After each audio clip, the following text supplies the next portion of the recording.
예수소망교회 새벽기도 말씀 누가복음 20장 19절에서 26절까지의 말씀입니다. 하나님의 것은 하나님에게. 서기관들과 대제사장들이 예수의 이 비유는 자기들을 가리켜 말씀하심인 줄 알고 즉시 잡고자 하되 백성을 두려워하더라. 이에 그들이 엿보다가 예수를 총독의 다스림과 권세 아래 넘기려 하여 정탐들을 보내어 그들로 스스로 의인인 채 하며 예수의 말을 책잡게 하니 그들이 물어 이르되 선생님이여 우리가 아노니 당신은 바로 말씀하시고 가르치시며 사람을 외모로 취하지 아니하시고 오직 진리로서 하나님의 도를 가르치시나이다. 우리가 가이사에게 세를 바치는 것이 옳으니까 옳지 않으니까 하니 예수께서 그 관계를 아시고 이르시되 데나리온 하나를 내게 보이라. 누구의 형상과 글이 여기 있느냐? 대답하되 가이사의 것이니이다. 이르시되 그런즉 가이사의 것은 가이사에게 하나님의 것은 하나님께 바치라 하시니 그들이 백성 앞에서 그의 말을 능히 책잡지 못하고 그의 대답을 놀랍게 여겨 침묵하니라.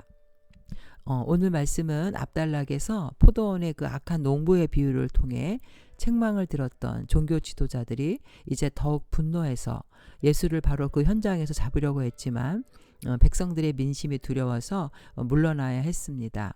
그랬던 유대 종교 지도자들이 다시 또 예수에 대한 그 어떤 흠을 잡으려고 바리새인과 헤롯 땅 가운데서 몇 사람을 보내 이제 로마에다 내는 그 세금 납세에 관한 정치적인 그 질문을 함으로 인해서 예수님을 올무에 빠뜨리려고 합니다.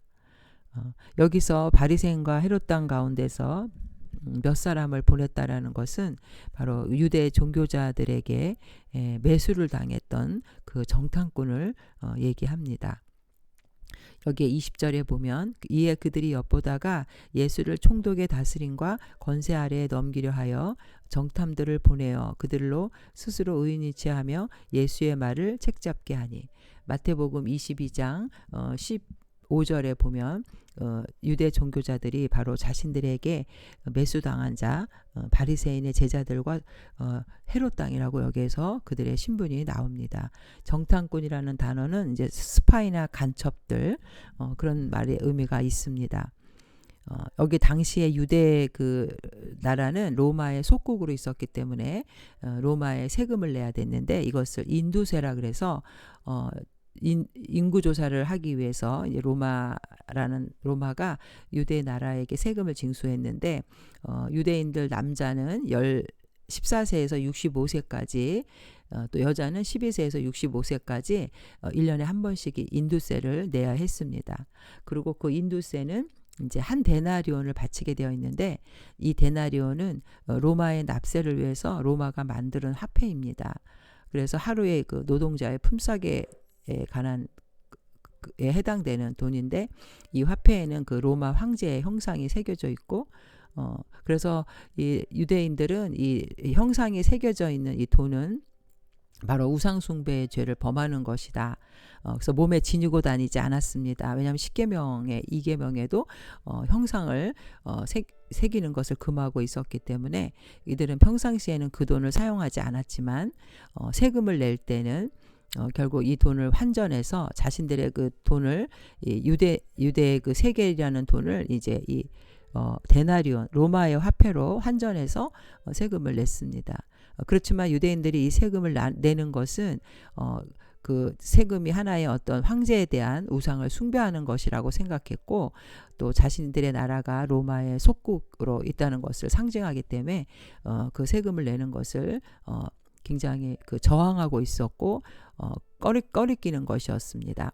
그래서 이 사람들은 이제 예수님에게 이 세금을 내는 이 문제를 가지고 책잡으려고 나왔던 것이죠. 그리고 예수를 총독의 다스림과 권세 아래에 넘기려 하여 이제 이 예수님에 대한 처리를 로마의 그 빌라도에게 그 맡겨서 이제 예수님에 대한 그 죄를 찾아서 그 권한을 가진 빌라도 총독에게 넘겨준다는 거죠. 로마법에 위배되는 것들을 찾아보기 위해서 정탐꾼들을 보냈던 것입니다.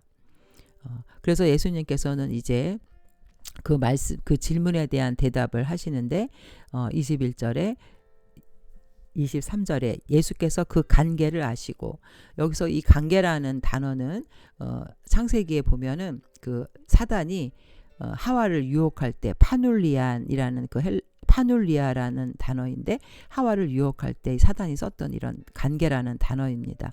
사탄은 이처럼 우리를 하나님의 말씀 안에서 우리를 유혹하고 우리를 넘어뜨리게 하는 것이죠.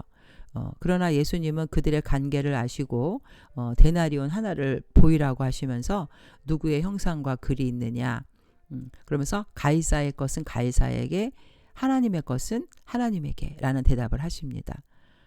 이들이 이 예수님에게 이런 질문을 한 것은 정치적으로 민감한 문제였고 로마의 세금에 대한 문제였기 때문에 예수님이 가이사의 것을 가이사에게라고 해서 이 세금을 내라고 한다면은 바로 예수님은 매국노, 유대 국민으로서 매국노와 같이 취급을 당할 것이고, 또 그 당시에 질문을 할 때 주변에 있던 그 백성들은 하나님의 아들 메시아가 인간 나라의 그 정치적인 그 왕에게 순종하는 것처럼 생각이 되어서 예수님을 메시아로 생각하는 것에 대해서 이 사람들이 또 부끄럽게 생각할 수도 있는 그런 답이었던 것입니다.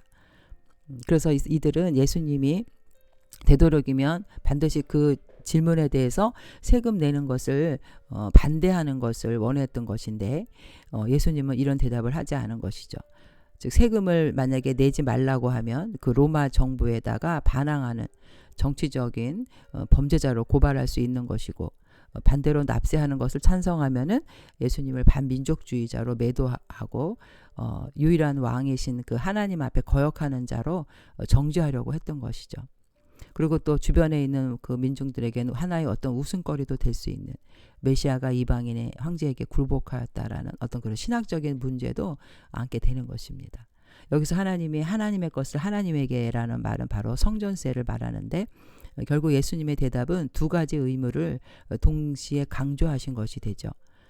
그러나 국가가 하나님의 권위에 도전할 때는 하나님에게만 충성을 해야 한다는 것도 주님은 말씀하고 계시는 겁니다.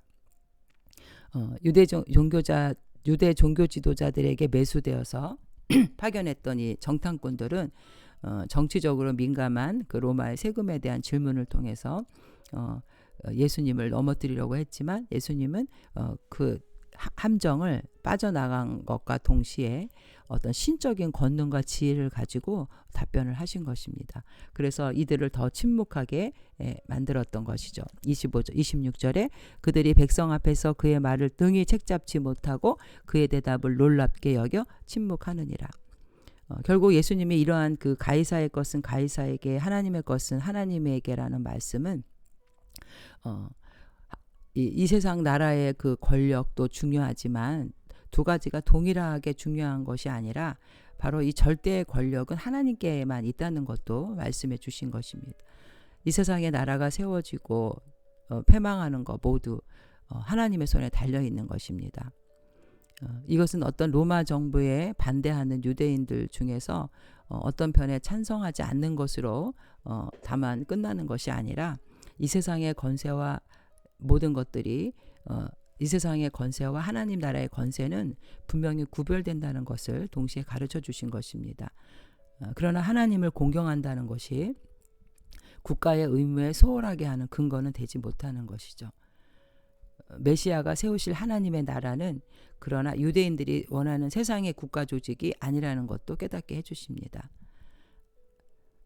로마서 그 12장 1절에도 보면은, 그러므로 형제들아 내가 하나님의 모든 자비하심으로 너희를 권하노니 너희 몸을 하나님이 기뻐하시는 거룩한 산 제물로 드리라.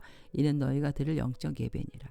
이 말씀은 하나님의 것은 그 하나님에게 드리라고 했던 그 하나님 말씀 가운데, 그 로마의 돈의 그 데나리온에는 그 황제의 형상이 새겨져 있어서 그 황제가 그 돈을 만들 때 자신이 이 나라를 통치하는 자다라는 것을 강조하는 것처럼, 인간에게는 하나님의 형상이 새겨져 있기 때문에 사실은 우리 인간은 하나님 앞에 순종해야 될 자라는 것도, 우리의 통치자는 하나님이라는 것도 말씀해 주신 것입니다. 창세기 1장 27절에도 보면 하나님이 자기 형상 곧 하나님의 형상대로 사람을 창조하시되 남자와 여자를 창조하시고 하나님께 예수님께서 이 하나님의 것을 하나님에게 바치라고 했을 때 유대인들은 사실 깜짝 놀랐을 것입니다. 왜냐하면 그들은 구약의 성경을 알고 있었기 때문에 예수님께서 이런 말씀을 하셨다는 것은 인간은 하나님 앞에 순종해야 된다라는 것을 그들은 깨달았기 때문입니다. 실로 우리 예수님은 하나님의 형상이 새겨진 인간들에게 자신을 우리 인간들 스스로는 우리가 하나님 앞에 산제물로 바쳐져야 되는 그렇다는 것을 깨닫게 해주신 거죠. 우리는 이 땅에 발을 딛고 살아가고 있기 때문에 이 세상 나라의 권세에도 순종하고 순종해야 되고 법을 잘 지켜야 될 그런 의무도 있습니다. 그러나 더 특별히 또 다른 우리에게 그리스도인들에게는 다른 임무가 있는데 그것은 바로 우리가 하나님 나라 백성의 천국 시민으로서 의무가 있다는 것입니다. 로마서 13장 1절에도 보면 각 사람은 위에 있는 권세들에게 복종하라. 권세는 하나님으로부터 나지 않음이 없나니 모든 권세는 다 하나님께서 정하신 바라. 그러므로 권세를 거스르는 자는 하나님의 명을 거스름이니 거스르는 자들은 심판을 자취하리라.